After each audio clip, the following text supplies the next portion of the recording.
Early. Are we starting with Commissioner Crowley this morning? Okay.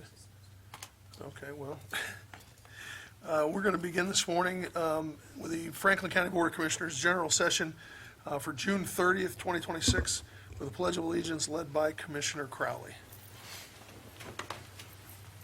I pledge allegiance to the flag of the United States of America and to the republic for which it stands, one nation, under God, indivisible, with liberty and justice for all. All right, I guess he's going to move today. All right, this Friday is Friday? The 4th of July is this week, whichever day it is. Saturday. I thought I was, Right, like, my notes are incorrect. That's okay, though. So Saturday is the 4th of July, and our nation's going to celebrate its 250th anniversary. So it's going to be a different celebration this year, that's for certain. I recall our 200th anniversary and all that went into the celebration of that. And it's a pretty unbelievable milestone and an opportunity for all of us to reflect on our history and recognize the people and events that have made and shaped our nation over the years and look ahead to the future that we want to build for this country. As we mark 250 years in our nation's story, we also recognize that its history is complex, and while Americans have made tremendous progress, not every American has experienced the promise of freedom and opportunity equally. Some stories have been celebrated for generations, while others have gone untold. By embracing the full story of our nation's history, including the experiences of those whose voices have too often been overlooked, we gain to deepen our understanding of our past and make a stronger foundation for building a better future for everyone. Here today to share more about this initiative is longtime Franklin County resident, educator, historian, and member of the America 250 Untold Stories Committee, Doreen Uhas Sauer. Doreen, if you would like to come up to the podium, would somebody please, Eugene, could somebody please, yeah, thank you. I think adjusting it would be great. So I was sharing with Doreen when I was out there. She's been a part of these WOSU, the history of Central Ohio, the neighborhoods. I've been watching her on YouTube for the last, I don't know, month and a half, 2 months, and the stories that WOSU's told, and she's been a part of telling those over the last, I don't know, it's been, more than a decade. All the stories of Central Ohio, I really enjoyed watching those, so thank you for coming today to help us tell this story. No, it is truly a pleasure on my part, and I am so happy I'm honored to be invited. So I do want to wish the commissioners of Grady and Boyce and Crowley a good morning, and thank you for the invitation. I was asked to speak briefly on those historic promises of the Northwest Territory and the contemporary challenges of local government in Ohio, and you stole all my thunder, so I'll just repeat everything you just said. I'm so glad you mentioned about the stories, some being known and some being unknown. So it may or may not surprise you that as counties are beginning to be carved out of the federal land west of the Alleghenies by the terms of the Northwest Ordinance, the new state of Ohio in 1803 had only 2 promises they had to keep. Every school child knows them: no slavery and free public education, which also means, when you think about it, that the average Ohio citizen only knows as much as a 4th grader. Franklin County was founded in July 17, 1787, only 2 months after Ohio became a state in 1803, and only 11 years and 3 days after we, the people, the Declaration of Independence, was actually delivered. And there will be no quiz following this on dates. History's not about the dates. Issues for Franklin County commissioners, even by the 1830s, would look remarkably like the issues of 2026. I don't know if this is good news or bad news, but I will read some of them that were top of the priority in the 1830s. Affordability of housing and food, migrations and immigrations, the unhoused, victims of illness from travel, school funding, transportation upgrades, shortfalls of taxation to address local government needs, the unanticipated effect of rapid industrialization and technology, lack of funding for women, children, and public health, and local solutions to safety and security. They knew that there would be a coming war in some form or another in the War of 1812, which is considered the Second American Revolution. And there were already Ohio treaties that were very fairly dealing with the indigenous peoples of Ohio, only to be overturned overnight by federal or presidential decisions. So that was 1830, and I think you can recognize through that some of the same challenges that are still here. This doesn't mean that issues can't be solved. But the two I'd like to focus on for a minute are the two enlightenment goals of the Northwest Ordinance, because we never asked, so what happened? They were already starting to unravel. The money for education meant that the General Assembly was not mandated to keep a schoolhouse or to build a schoolhouse, but rather Ohio could sell the 1/16 of the township land marked for free public education, which it did quickly. It spent it on other needs. It went into a general pool, and the money was simply spent, and it was gone by the 1830s. The promise of no slavery continued to be problematic, and largely not known today, especially for Franklin County, because, as we know, the Virginia Military District is a large part of what was actually the land that was given to Virginia soldiers as payment as they fought in the American Revolution. And what the Virginia Military District, not everyone, but it was creeping into Ohio, was they wanted to be able to permit to allow indentured servants, which is just servitude, just another name for slavery, all the way up to the Civil War, until the terms of essentially the abolitionists were so strong that people were reticent to continue to pursue the argument. But they wanted it, and it would have stretched indentured servitude from essentially around Ripley, Ohio, all the way from the Ohio River, literally up the west side of the Scioto River into Franklin County. Not all Kentuckians and Virginians were in agreement about this. People like the Neals, which is a pretty famous name in Columbus, left Kentucky because they did not agree with owning other people. And William Neal himself, which is unknown to many people, actually put up the $500 bond that the black laws required. All he had to do was to say that he would be in good stead for it. If there was a problem, the $500 would have to be paid. $500 was the equivalent of $88,000 at the time. The black laws that eventually came into Ohio were often used as warning signals about migration rather than actually enforcement. And this is borne out in other statistics we know today that others would not have always known at the time and place. Lucas Sullivan, the founder of Franklinton of Columbus, his household contained, and I'm assuming this is a pretty familiar story, the future mother of Arthur Boak. Arthur Boak has long been disputed about his own genealogy. His father, however, was a free man from Kentucky, the same town that the Sullivan and Sarah Sullivan, Lucas's wife, came from.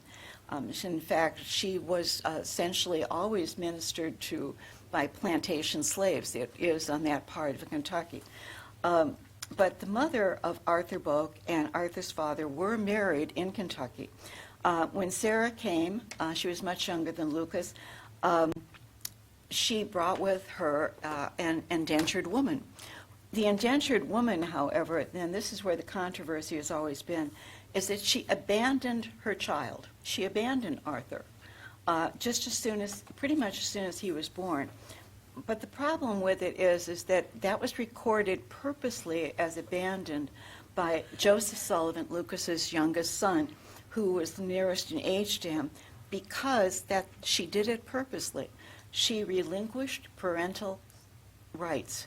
It was not an abandonment as a foundling in a basket.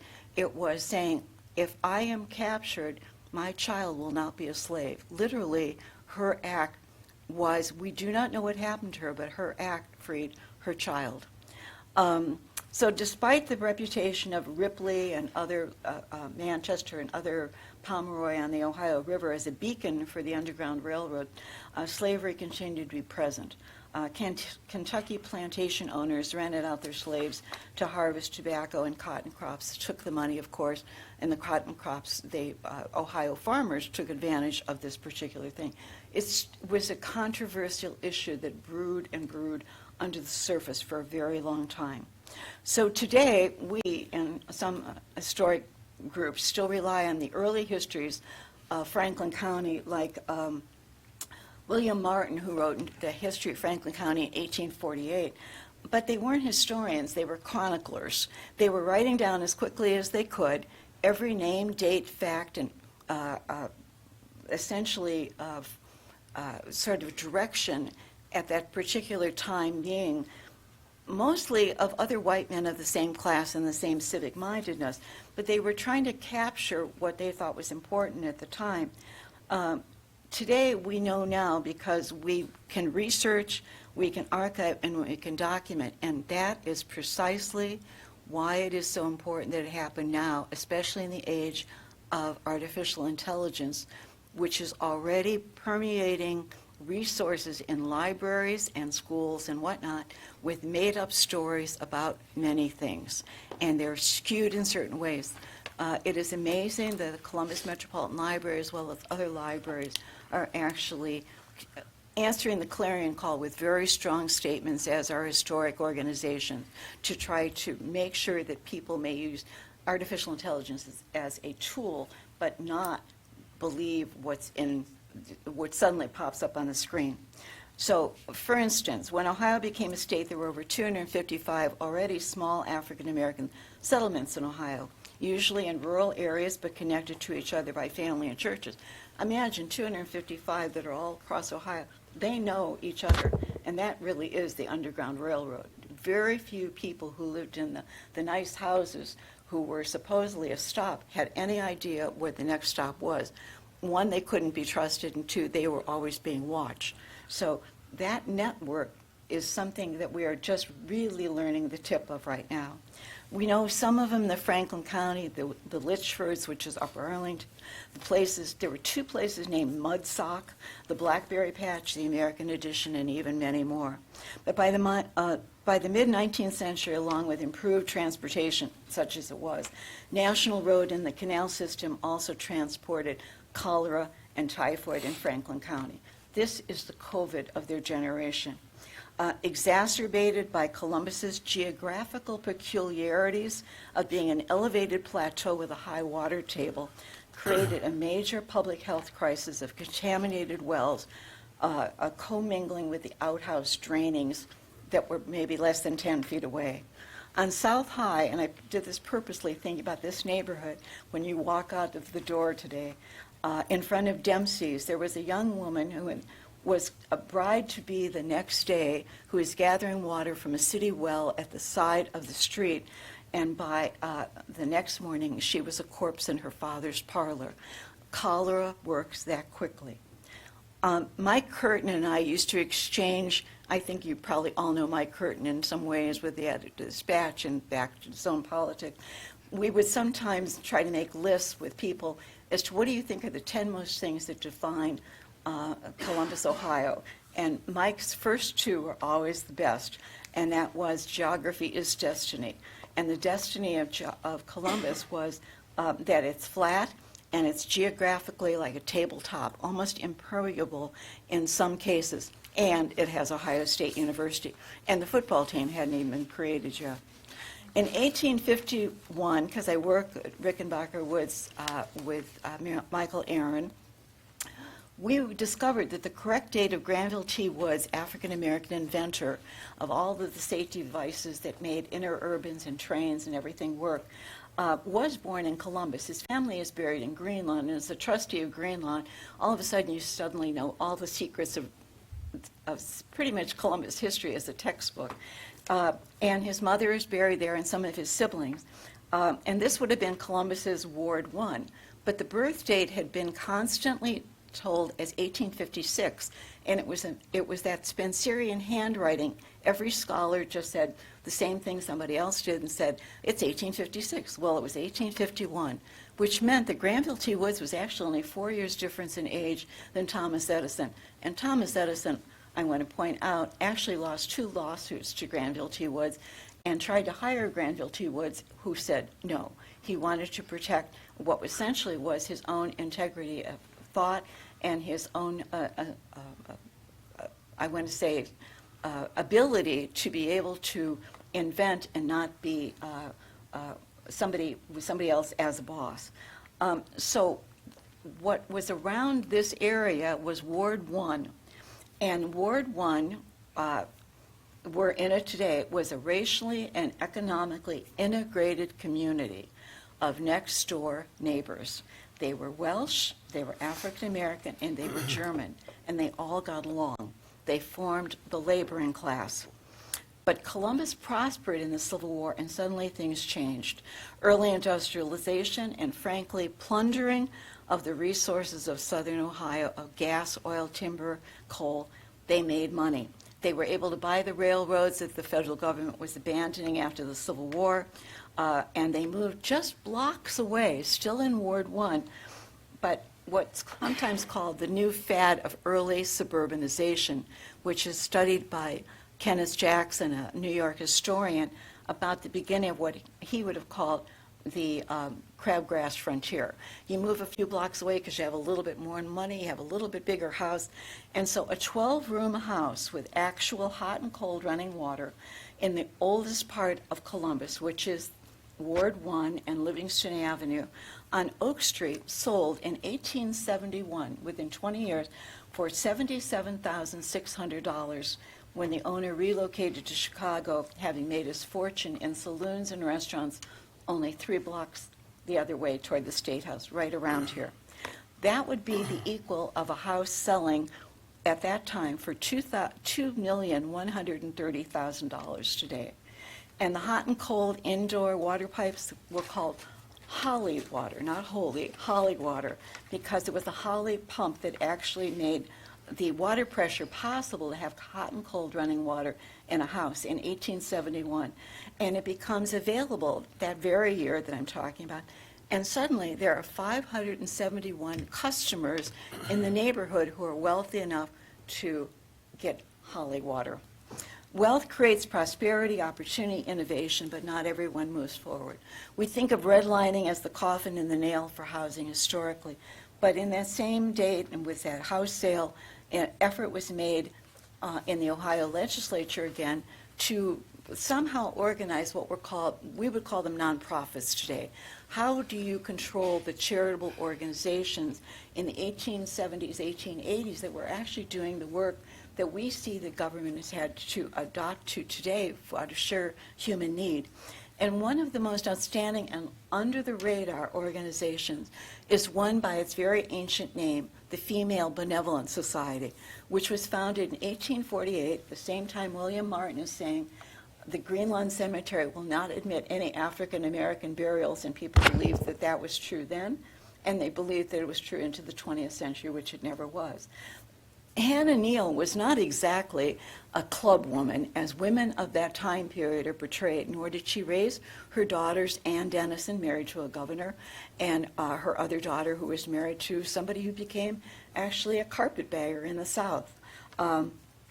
She went into jails to protect women and to rescue them, because women at that time were actually put in jails in men's cells. They cohabited in cells together. They were trafficked, they were abused, and she went to court to essentially be able to save them. So that oldest charity still operates today under the rules that were established in the 1800s by the Columbus Foundation, still only there for women, children, orphans. It's a women's organization because of the largeness of William Deschler to support it all. 1.25 million acres of Ohio had already been purchased by New England businessman Jonathan Dayton.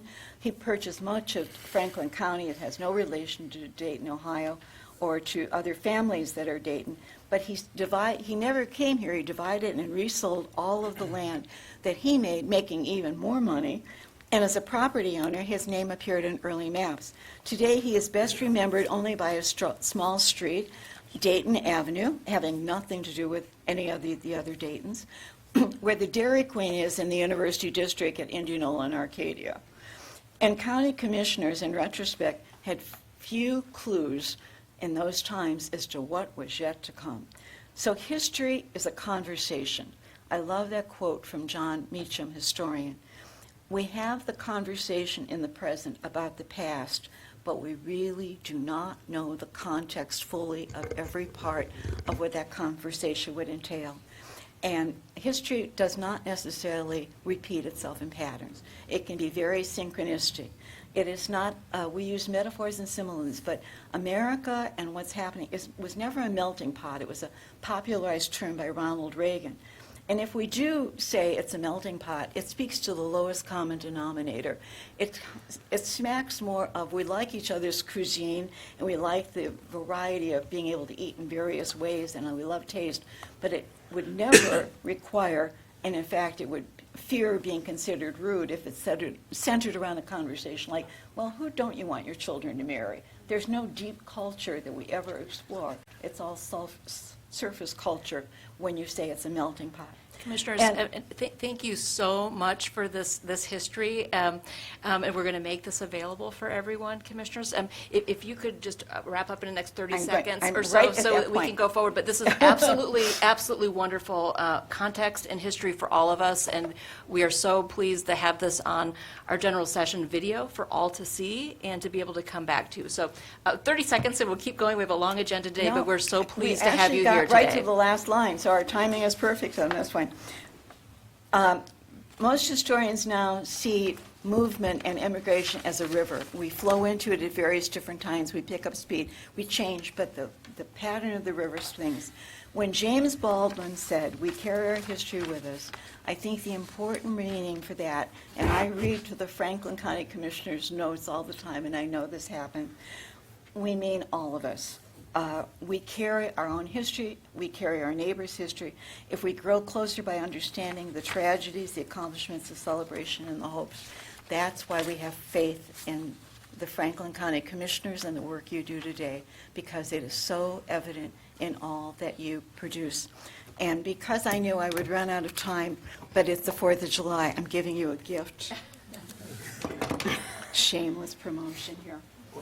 We want to. It is the last book that, Great. do this very quickly. Thank you. I wrote with Tom Betty. And Thank you, it's the Doreen. context of Columbus history and the downtown so much. especially, through the buildings we saw as landmarks that were saved and the ones that we saw that were not saved. And the crux of the whole book really revolves on such an extensive bibliography that it had to be carried on a website. There was no more room for publishing. So thank you very much.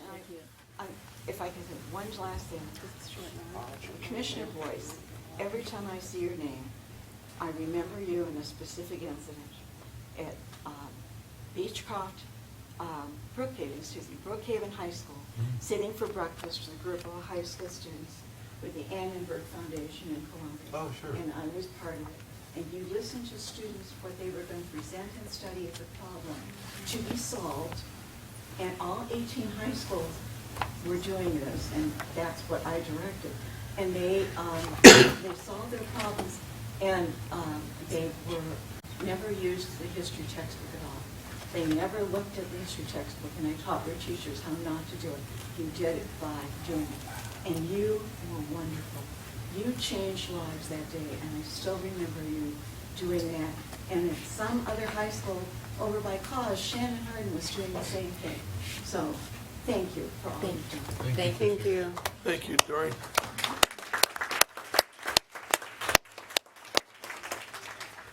Thank you for being here with us this morning, Doreen. Appreciate it. All right, so we will move on with the agenda this morning, and to the prosecuting attorney. Resolution number 43926, resolution approving a contract on behalf of the Franklin County Prosecutor's Office to conduct a prosecution clinic for the Ohio State University Moritz College of Law. Good morning, Commissioners. Deputy Director of Labor and Employment for the Prosecutor's Office, Teresa Dean. I'm here today respectfully requesting approval of an agreement between the Ohio State University Moritz College of Law and the Franklin County Prosecutor's Office. The agreement sets forth terms for the Prosecutor's Office to operate a criminal prosecution clinic that Moritz students can participate in as part of the school's curriculum. The agreement sets forth the number of students and professors who can participate, the number of cases each student must work on, and classes they must attend, and the fees that will be paid by Moritz for clinic operations. If there aren't any questions, I would respectfully request your approval. Thank you.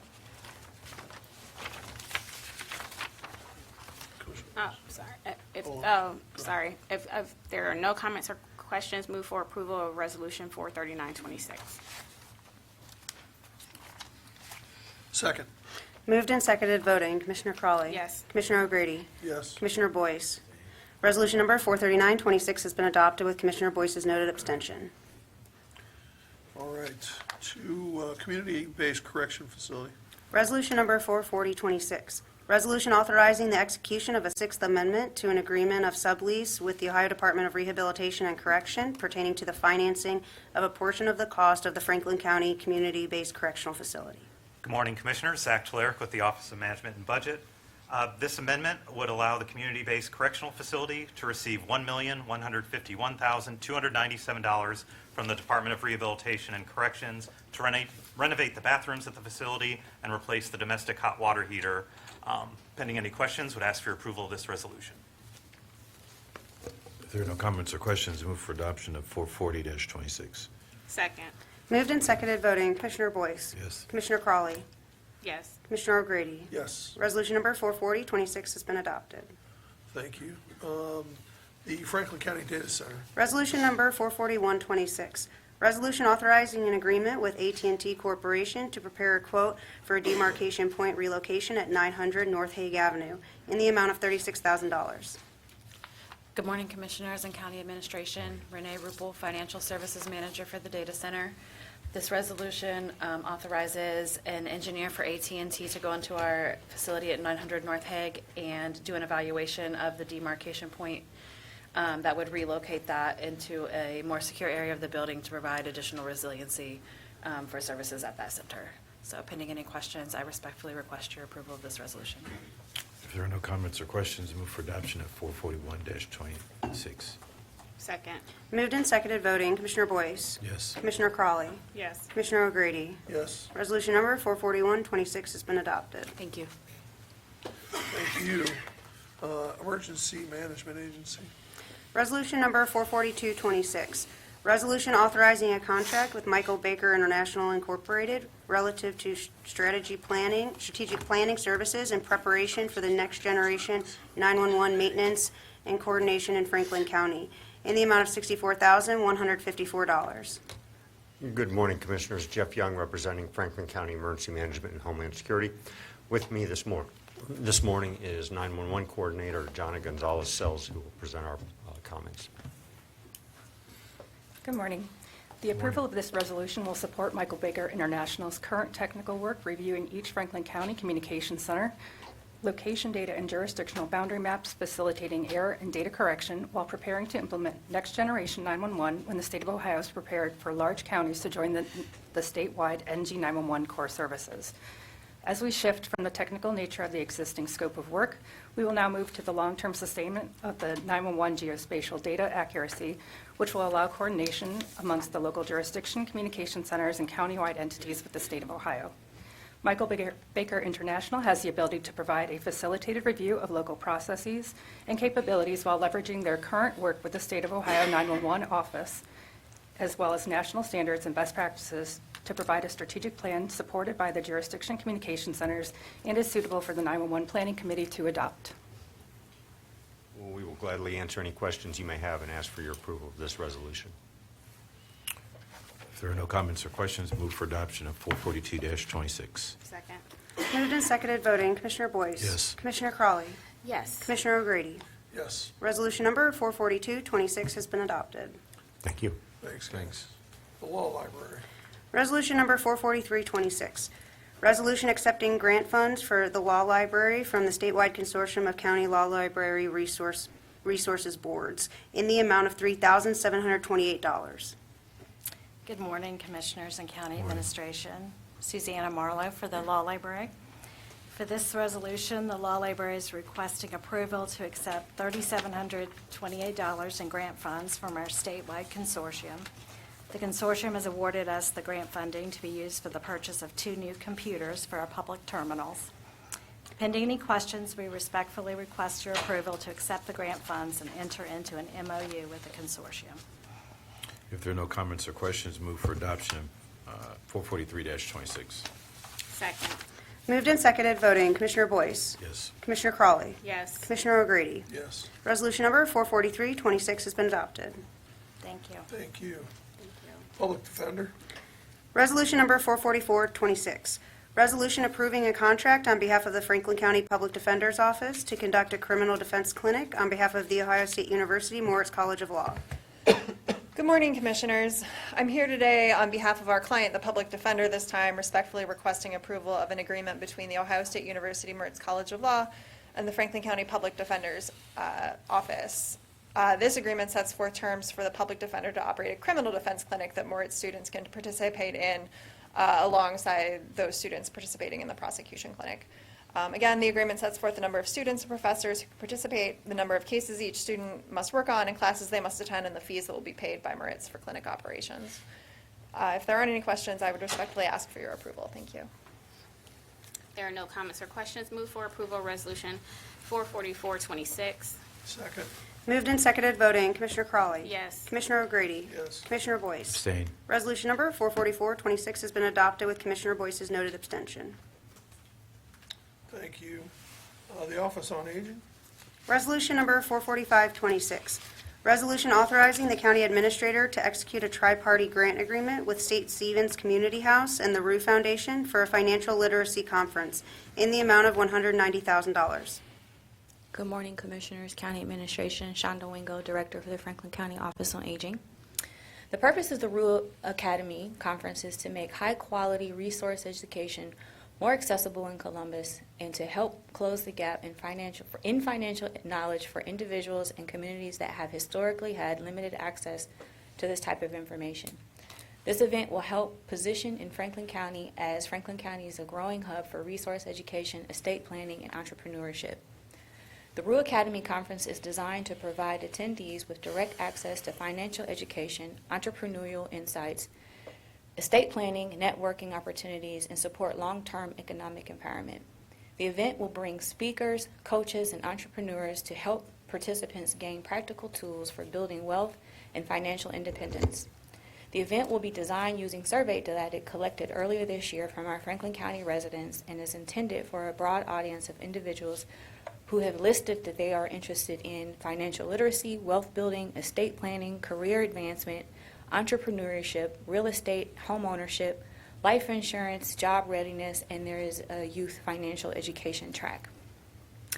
This tri-party agreement will support the planning and execution of the conference, including facility rental, keynote presentations, seminars, breakout sessions. The programming will focus on topics such as real estate, business finance, and entrepreneurship. Furthermore, the schedule will include vendor engagement and a main meeting component designed to educate and engage attendees. The conference-based requirements include meeting rooms, breakout rooms, registration space, vendor accommodation that all support areas necessary to facilitate event operations. As noted in Section 5 of the Be It Resolved section in today's resolution, the county will only make payments to St. Stephen's Community House. They will act as the fiscal agent for this tri-party agreement. Payments will only be made upon deliverables. County agencies currently have a system in place to make sure that the fiscal agent has sufficient information to determine whether payment is to be made. I do have Chief Pride with me today to provide additional context, and upon completion of her statement, we will be respectfully requesting approval of this resolution. Thank you, Director Wingo. Rochelle Pride, Chief of Economic Innovation and Development with Franklin County Economic Development and Planning. First, I'd like to thank Director Wingo and the Office on Aging for their immense amount of work along with our other county agencies to support this initiative. Approximately 67% of Americans live paycheck to paycheck, and as of 2026, Franklin County boasts a decreased unemployment rate of 2.7%. However, according to our State Department of Job and Family Services and the Federal Reserve Bank, the number of residents statewide and regionally defined as underemployed ranges from approximately 6.5% to 7.5%. All too often, individuals who are marginalized, underemployed, unemployed, or justice impacted are forced into traditional workforce pathways, earning wages that are not commensurate with increased market conditions and the reality of associated cost of living independently or with a family. For years, we focused on helping individuals secure jobs, but rarely is this synonymous with securing opportunities for wealth building. Many impoverished and working class communities are locked out of access to wealth building options, financial literacy, and economic advancement. Bottom line, gatekeeping reliable opportunities to actualize financial freedom should never be our reality, but meeting people where they are on their financial journey should be. To Director Wingo's point, we have a lot that is going to be encompassed in this day. On the spot credit recovery, workforce to wealth pathways, and financial literacy breakout that will give us exposure to a multi-generational approach to earning potential. So pending any questions, we would seek your approval of this resolution, as this summit will serve as a solution to a problem that the world has solved for many of us, but now it's time for every resident every day. Thank you. Thank you. We went through a number of changes to the contract when we were previous to the meeting. So given the fact that I've met with the county administration and the Franklin County Prosecutor's Office and requested additional changes to the contract and scope of services that provide specific limitations on behalf of our seniors, I will move for adoption of the resolution. Second. Moved and seconded voting. Commissioner Boyce. Yes. Commissioner Crawley. Yes. Commissioner O'Grady. Yes. Resolution number 44526 has been adopted. Thank you. Thank you. Thank you, guys. Economic engagement and community development. Resolution number 44626, resolution authorizing a grant agreement with Greater Columbus Sports Commission to support sports tourism and economic development activities in Franklin County in the amount of $330,000. Good morning, Commissioners and County Administration. Andrina Austin, serving as Director of Economic Engagement and Community Development. Commissioners, this resolution, in collaboration with the Office of Economic Development and Planning, as well as the support of the Prosecuting Attorney's Office, authorizes a grant agreement with the Greater Columbus Sports Commission, a valued partner to support sports tourism, economic development activities, as well as planning and the promotion of sports events that bring athletes, visitors, and families into Franklin County. The agreement includes the MLK Women's Basketball Showdown, Black Girls Run, and the Gay Softball World Series. These are major sports events held throughout the year that increases visitation and spending, generates millions of dollars in direct economic activity, and supports local employment and business engagement throughout Franklin County. The initiative also aligns with your Rise Together Poverty Blueprint, goals number 1 and 3, and supports the Office of Economic Engagement and Community Development's pillars of workforce development, economic opportunity, and also community engagement. And Commissioners, Linda Logan, CEO of the Greater Columbus Sports Commission, is present to share remarks and to address any of your lingering concerns. Thereafter, we respectfully request your approval of this resolution. Sorry. Thank you very much. Linda Logan here today. Appreciate all the support that we get from Franklin County. Thank you to the commissioners, administrators. So happy to be here. I think it was very well said about the events that these dollars support. Really help put Columbus and Franklin County on the map. So here for any questions you may have for us. All right. If there are no comments or questions, move for adoption of 446-26. Second. Moved and seconded voting. Commissioner Boyce. Yes. Commissioner Crawley. Yes. Commissioner O'Grady. Yes. Resolution number 44626 has been adopted. Thank you, Commissioners. Thank you so much. Thank you. Thanks, Linda. Thanks, Andrea. Job and Family Services. Resolution number 44726, resolution approving a subaward agreement with the Central Community House of Columbus Incorporated for the Transit Arts Youth Engagement and Employment Program in the amount of $143,999.63. Good morning, Commissioners and County Administration. Carmen Barnes, Chief Operating Officer, Job and Family Services. We know that many young people struggle to be engaged positively in the community and desire small group interaction to address isolation, increased violence, and injustice. The Transit Arts Program, operated out of Central Community House, provides a creative outlet for youth to grow their social, emotional, professional, and academic skill sets. Through this award, the Transit Arts Program will offer 80 youth and young adults ages 12 to 21 the opportunity to participate in year-round weekly work groups that offer support in creative engagement, skills development, social emotional learning, networking, and mentor pairing. They will also conduct monthly events with themes related to violence disruption and offer a safe, creative space for youth. Here with us today to speak more about the program are Tamar Forrest, Executive Director of Central Community House, and Kendrell Mills, the Program Coordinator of the Central Community House Transit Arts Program. Following their remarks and any questions that you may have, I ask for your approval of this resolution.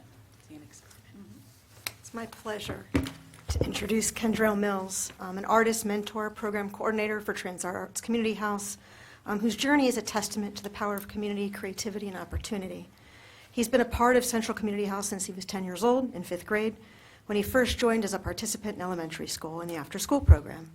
During his middle school years, an art teacher at Central introduced him to transit arts and encouraged him to give it a try. Although he was initially nervous, he embraced the opportunity, beginning a journey that would shape both his artistic voice and his future. As a high school student, Kendrell asked if he could volunteer in the Central Community House after-school program. His dedication and enthusiasm quickly stood out, and within a few months, he was offered a position as a program helper. And at the same time, he continued supporting Transit Arts Thursday art sessions.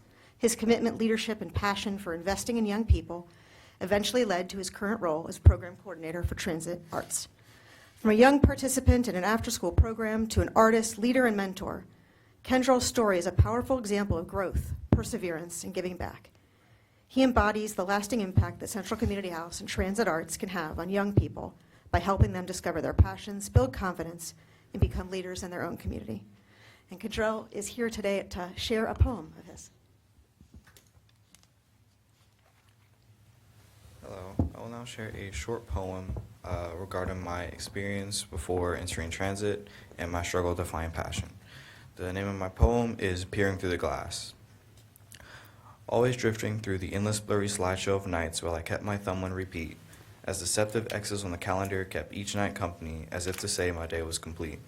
Always with envy I'd gaze at my future in comparison to peers, as I found myself the only with unobtained passion, never on the rise despite all my years. Always an encouraging, distant observer, I peered through the glass. Always the bystander with eyes of green, helping others obtain their spark, as each marked off X thickens the opaque screen, separating us in my search well after my embark. Always unable to cross the barrier and capable of bridging the gap, I felt as if all my time would be spent on the wrong side of the window. As I watched everyone grow brighter, yet no force in my legs carried me forth, I'd lay in harrow. Always until one day, the repeat stopped, and on my side I picked up off the ground, one of my very own, a spark. My thumb now holds a pencil that can create worlds of all kinds. I kept it close until finally, the glass in front was no longer worth remark. Always joined with them now, I can leave that trudge behind, and when I look back and see my old self on the other side, he smiles and waves, knowing that now, with peace of mind, I can have a bright life of my own, no longer just peering through the glass. Thank you.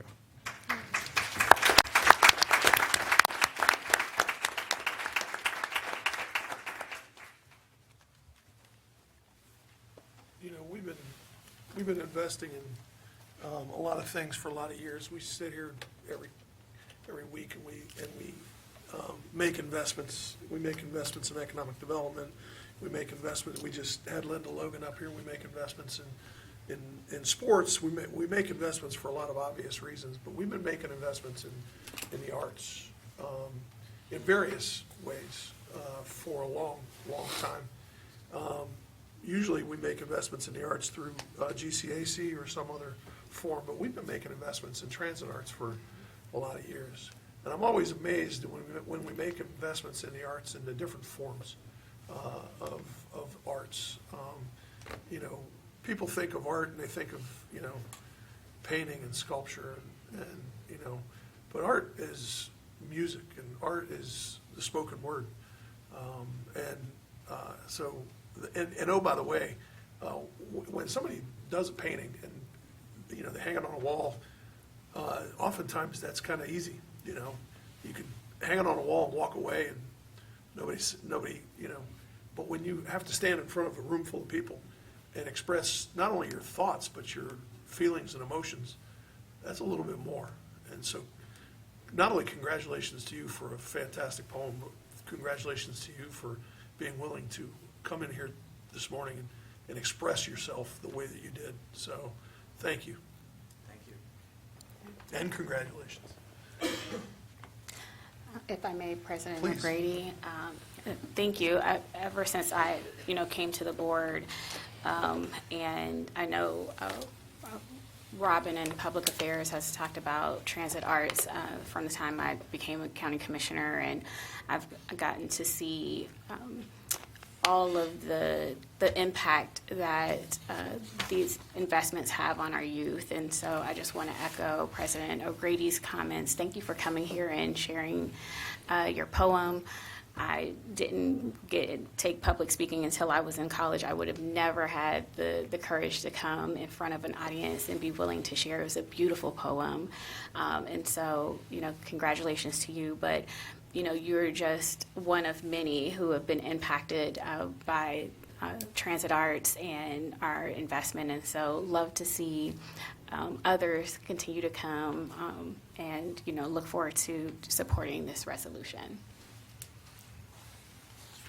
All right, if there are no further comments or questions, move for adoption of 447-26. Second. Moved and seconded, voting, Commissioner Boyce. Yes. Commissioner Crawley. Yes. Commissioner O'Grady. Yes. Resolution number 447-26 has been adopted. Resolution number 448-26, resolution approving a subaward agreement with Transforming Communities for the Central Ohio Parent Leadership Training Institute to promote positive parenting and engagement in the amount of $75,000. Transforming Communities is a community-centered nonprofit organization designed to empower parents, caregivers, and youth through community-based initiatives that create lasting, equitable impact. They also operate the Central Ohio Parent Leadership Training Institute, known as COP-LTI, the program whose goal is to increase parent involvement with children while promoting their lifelong health, safety, and learning. COP-TLI's program delivers 20 weeks of structured training designed to build participants' leadership capacity, critical thinking, and problem-solving skills. Through this training, participants learn the practical tools of civic engagement and advocacy, enabling them to drive meaningful and sustainable changes within their communities. Through this award, the program plans to serve a minimum of 50 families from neighborhoods on the Near East Side, in Linden, and on the south side of Columbus. This subaward aligns with the Rise Together Poverty Blueprint Goal number 13, and pending any questions, I ask for your approval of this resolution. If there are no comments or questions, move for adoption of 448-26. Second. Moved and seconded, voting, Commissioner Boyce. Yes. Commissioner Crawley. Yes. Commissioner O'Grady. Yes. Resolution number 448-26 has been adopted. Resolution number 449-26, resolution approving a no-cost extension to the subaward agreement with The Ohio State University for the Urban Roots 4-H Youth Development Program. In September of 2025, this board approved and authorized a subaward agreement with The Ohio State University for the provision of youth development programming through the Urban Roots 4-H Youth Development Program. This resolution authorizes a no-cost extension for OSU to continue its work with Urban Roots 4-H through September 30th of 2026. And just to give you an update, Urban Roots' year-long goal is to increase agricultural exploration programming designed to expose youth to concepts and opportunities in agriculture, environmental science, food science, and safety and workforce development. So far, through this contract period, they've touched over 3,700 youth through their visits to schools and in community gardens. They have programs planned throughout the summer to expand those garden experiences as well, and we'll tell you more about them in the future. Pending any questions, I ask for your approval of this resolution. Thank you. If there are no comments or questions, move for approval of Resolution 449-26. Second. Moved and seconded, voting. Commissioner Crawley. Yes. Commissioner O'Grady. Yes. Commissioner Boyce. Abstain. Resolution number 44926 has been adopted with Commissioner Boyce's noted abstention. Thank you. Thank you. Thank you, Carmen. Public Facilities Management. Resolution number 45026, resolution adopting the 2026 Annual Capital Improvement Plan and appropriations adjustments for construction projects in the amount of $5,500,000. Good morning, Commissioners. Darla Reardon, Director, Public Facilities Management. PFM is responsible for the facility needs of Franklin County. This resolution requests approval of Public Facilities Management's 2026 Capital Improvement Plan, the CIP, that includes various construction projects such as supporting the operational needs of county agencies and offices, completing critical facility preservation activities, and/or enhancing safety and security electronics. This resolution also includes a supplemental appropriation in the amount of $5.5 million to be utilized for the 2026 CIP projects. Pending any questions, we request your approval of this resolution. Thank you. If there are no comments or questions, move for adoption of 450-26. Second. Moved and seconded, voting. Commissioner Boyce. Yes. Commissioner Crawley. Yes. Commissioner O'Grady. Yes. Resolution number 45026 has been adopted. Thank you. Thank you, Darla. Purchasing. Resolution number 45126, resolution approving purchases for various Franklin County agencies in the amount of $1,068,271.22. Good morning, Commissioners and County Administration. Megan Perry, Balanier, Director of Purchasing. This resolution requests your approval of 68 purchase orders. The County Auditor has pre-certified available funding. And pending any questions, I respectfully request your approval of this resolution. If there are no comments or questions, move for adoption of 451-26. Second. Moved and seconded, voting. Commissioner Boyce. Yes. Commissioner Crawley. Yes. Commissioner O'Grady. Yes. Resolution number 45126 has been adopted. Resolution number 45226, resolution approving one purchase for the Franklin County Board of Commissioners Agency in the amount of $5,734,979. As stated, Commissioners, this resolution requests your approval of one purchase order. The funding has been pre-certified, and pending any questions, I respectfully request your approval. If there are no comments or questions, move for adoption of 452-26. Second. Moved and seconded, voting. Commissioner Boyce. Yes. Commissioner Crawley. Yes. Commissioner O'Grady. Abstain. Resolution number 45226 has been adopted with Commissioner O'Grady's noted abstention. Resolution number 45326, resolution approving purchases for various Franklin County agencies in the amount of $18,000. Commissioners, this resolution requests your approval of two purchase orders. The County Auditor has certified available funding, and pending any questions, I respectfully request your approval. If there are no comments or questions, move for approval of Resolution 453-26. Second. Moved and seconded, voting. Commissioner Crawley. Yes. Commissioner O'Grady. Yes. Commissioner Boyce. Abstain. Resolution number 45326 has been adopted with Commissioner Boyce's noted abstention. Thank you, Commissioners. Thank you. Thank you. Board of Commissioners. Resolution number 45426, resolution authorizing a memorandum of understanding with Champions Bridge LLC for the adaptive reuse, remodeling, and development of a proposed 100-unit community-serving housing project in the amount of $1,500,000. Good morning, Commissioners. Robin Moorhead, Assistant Prosecuting Attorney. On behalf of Franklin County Prosecutor Shayla Favor, this resolution approves a grant to Champions Bridge in an amount not to exceed $1,500,000 for a 100-unit community-serving housing project that will be located at 1078 East Dublin Granville Road in Columbus, Ohio, Franklin County, Ohio. Champions Bridge is a Columbus, Ohio-based social impact venture led by Maurice Claret with a mission to meet vulnerable residents where they actually are rather than where systems expect them to be. Champions Bridge will undertake the adaptive reuse and remodeling of two underutilized former hotel buildings to develop the 100-unit community-serving housing project. This project will serve seniors on a fixed or limited income and pregnant women in need of stable, supportive housing and provide them with housing and supportive services at zero cost. Supportive services will be provided by Our Brother's Keeper. The maximum length of stay for residents of the project is undetermined, and will depend on a variety of factors for the project's diverse resident population. The cost of resident stay at the project is funded by both local public and private organizations. As a condition of receiving the county grant, Champions Bridge will cause the project to maintain its principal purpose for 30 years. They will also provide internet to the residential units at zero cost for a minimum of 30 years. Additionally, Champions Bridge warrants that it or any subsequent owner will maintain the project and project site and will not allow the project or project site to become subject to a nuisance action. In the event that Champions Bridge does violate any provision of the preservation and maintenance section of the MOU, the county has all of the remedies available to it at law and in equity, including the clawback of funding during the period of affordability as permitted by the MOU. I know that Chief Pride also has a few comments, and upon conclusion of those comments, pending any questions, we respectfully request your approval of this resolution. Thank you, Robin. And Rochelle Pride, Chief of Economic Innovation and Development. First, would like to thank our Franklin County Prosecutor's Office for all of the due diligence and support in getting us here today. We are really excited to embark on this journey with Champions Bridge. We know housing, of course, is a basic need and the foundation in which everything rests. This endeavor strategically aligns with the objectives outlined in our upcoming Housing Action Plan, and we are dedicated to seeing this through.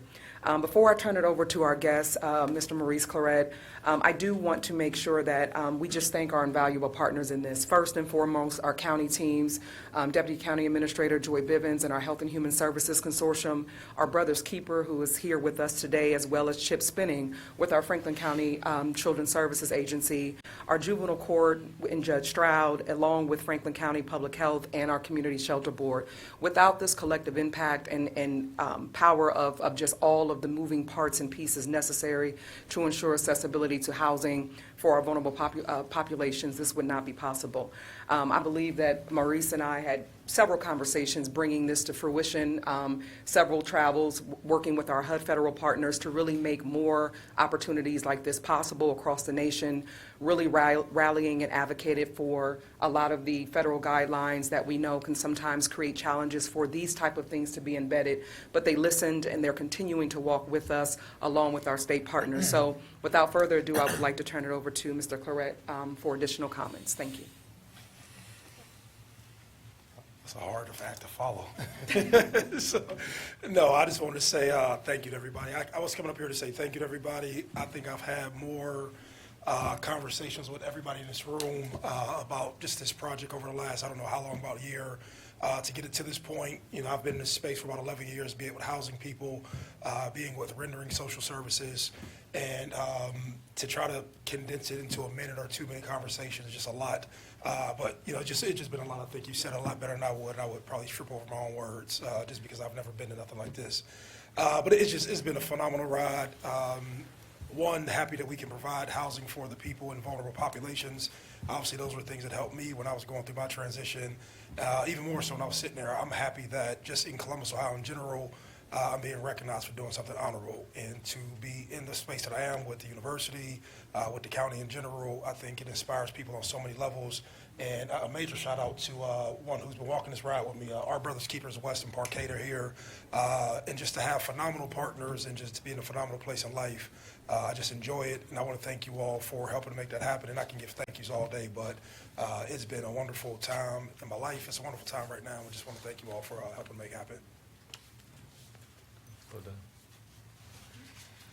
anybody have any comment? I do. Please.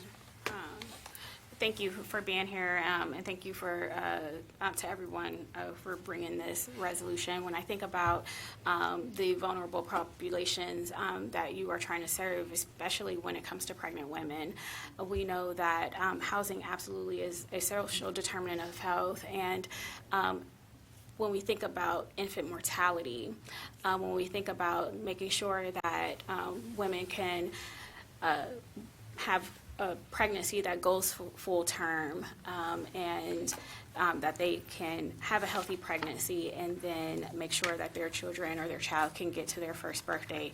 Housing is absolutely foundational to that. We also know that when we have women who can't find housing that go into our shelter system, it absolutely threatens, them being able to bring their pregnancy to term and not deal with complications. And so I just think about how we don't have enough housing as it relates to women with children, but especially pregnant women. When I was in the legislature, there was a program called Healthy Beginnings at Home, and I think Franklin County also partnered with OSU and Celebrate One and others, and we knew that when you provided access to housing, that birth outcomes absolutely changed and improved. And so, I know that this absolutely will help youth and others, but I think especially for our pregnant women and making sure that we can have healthy babies and healthy pregnancies, it is crucial and foundational. I'll also say, all the work that you're doing in this space, like, you don't have to do it, right? But what was available to you to help you be successful and be able to move up an economic mobility ladder, that housing is absolutely foundational, and that you have worked with a number of partners and continue to work with partners to have an impact to make sure that everyone has the same opportunities to thrive and not just survive. And so I think this absolutely can be a model for this community and others, and I just want to thank you for your partnership and all that you're doing in this space. So, as a county commissioner, I would imagine my colleagues get it as well, but I get asked all the time, what are some of the biggest things that you work on? What are some of the most important things that you work on? And the answer for me is very simple. I always say housing, because whether we're working on poverty, whether we're working on, economic development, whatever it is that we're working on, it always comes back to housing. When we started doing the poverty blueprint work back in 2018, housing was at the core of everything else that drove the work of the poverty blueprint.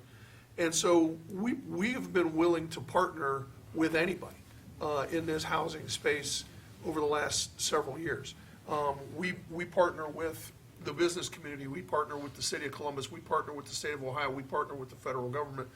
We have been willing to partner with anybody to provide more housing in this community. Whether we're providing new builds or we're providing affordable housing, we've always been willing to partner with anybody that we possibly could. This particular project is phenomenal because we're partnering not only with the state of Ohio, but we're partnering with the federal government.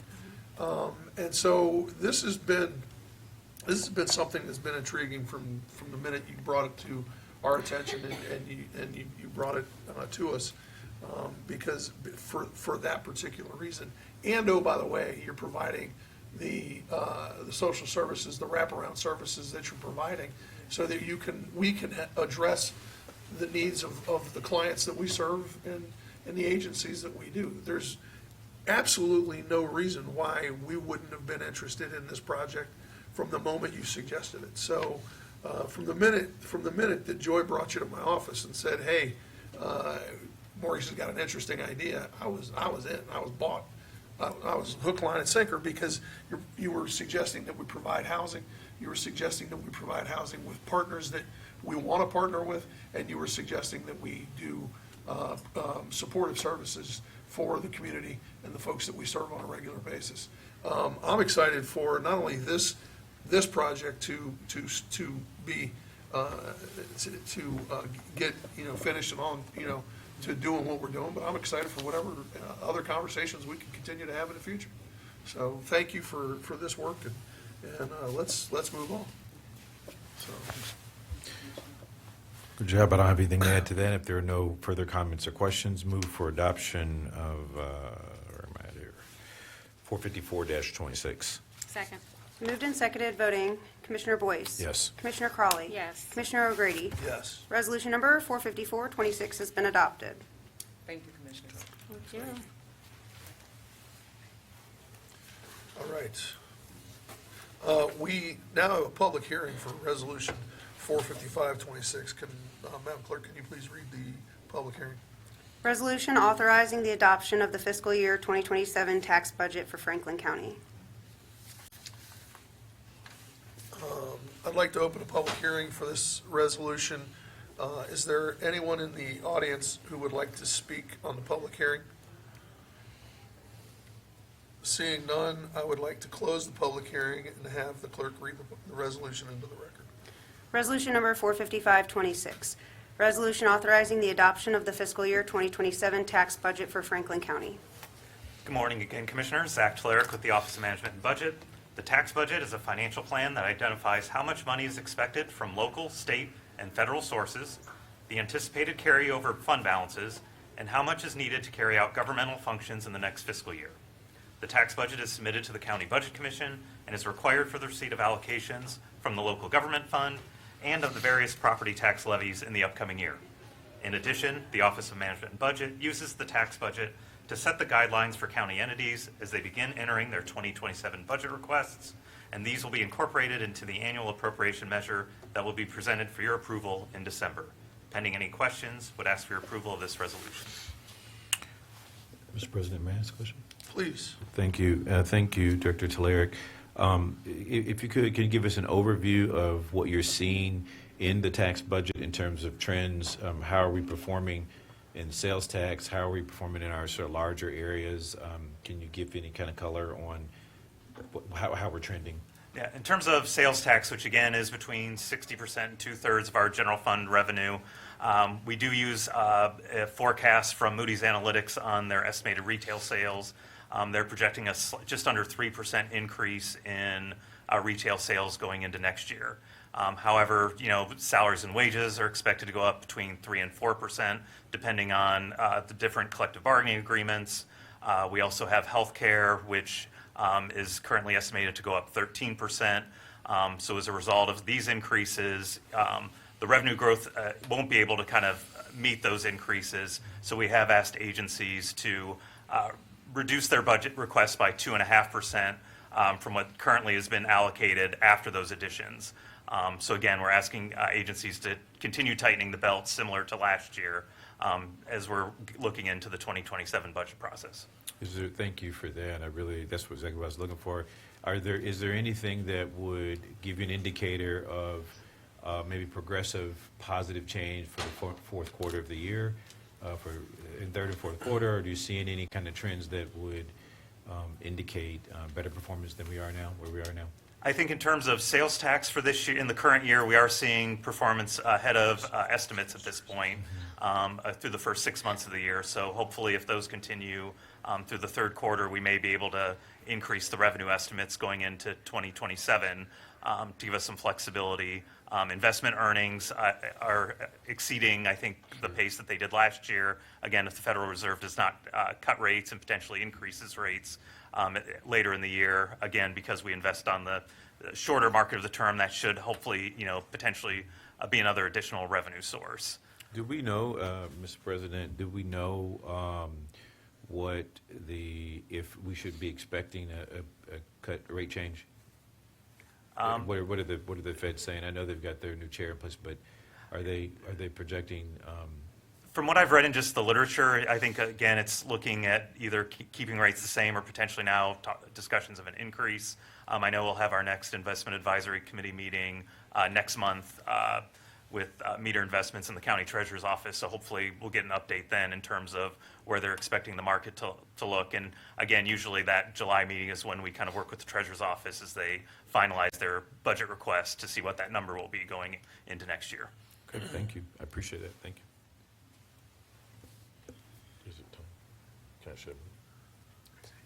Should I move for passage here already? Okay. If there are no further comments or questions, move for adoption of 455-26. Second. Moved and seconded, voting. Commissioner Boyce? Yes. Commissioner Crawley? Yes. Commissioner O'Grady? Yes. Resolution number 45526 has been adopted. Resolution number 45626. Resolution appointing Rochelle Pride in her official capacity to the Mid-Ohio Regional Planning Commission. Good morning, Commissioners, County Administration. Michael Ruhrman, Assistant Director of Community Appointments.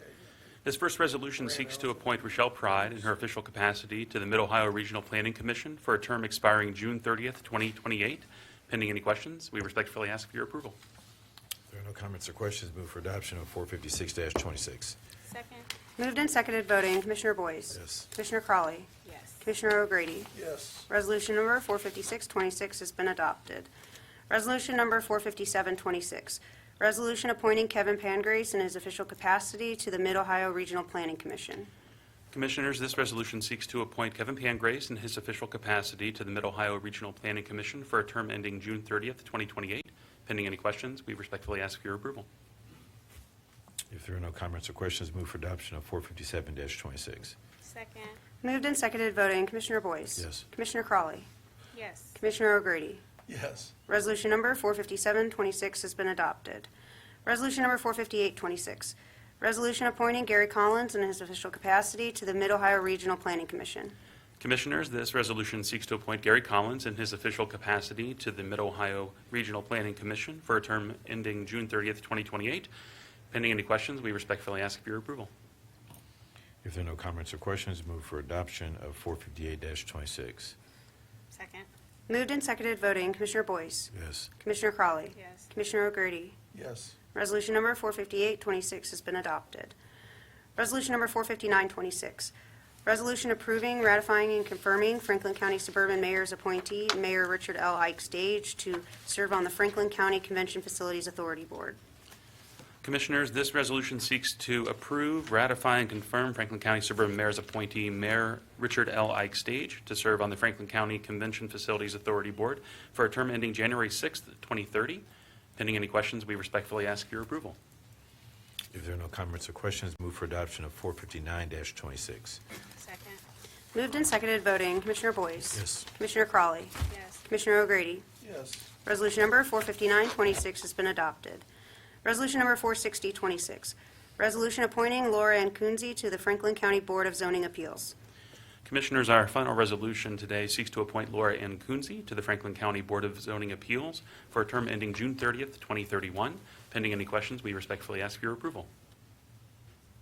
If there are no comments or questions, move for adoption of 460-26. Second. Moved and seconded voting, Commissioner Boyce. Yes. Commissioner Crawley. Yes. Commissioner O'Grady. Yes. Resolution number 46026 has been adopted. Thank you. All right. Are there any journalizations? There are not. All right. The Board of Commissioners. Resolution number 46126, resolution of the Franklin County Board of Commissioners to convene into executive session for the purpose of considering personnel matters and to confer with the Franklin County Prosecutor's Office concerning pending or imminent litigation. Okay, move to convene into executive session to consider the appointment, employment, dismissal, discipline, promotion, demotion, or compensation of a public employee or official, and to confer with an attorney for the public body concerning disputes involving the public body that are subject of pending or imminent court action. Second. Moved and seconded voting, Commissioner Boyce. Yes. Commissioner Crawley. Yes. Commissioner O'Grady. Yes. Resolution number 46126 has been adopted to convene into executive session.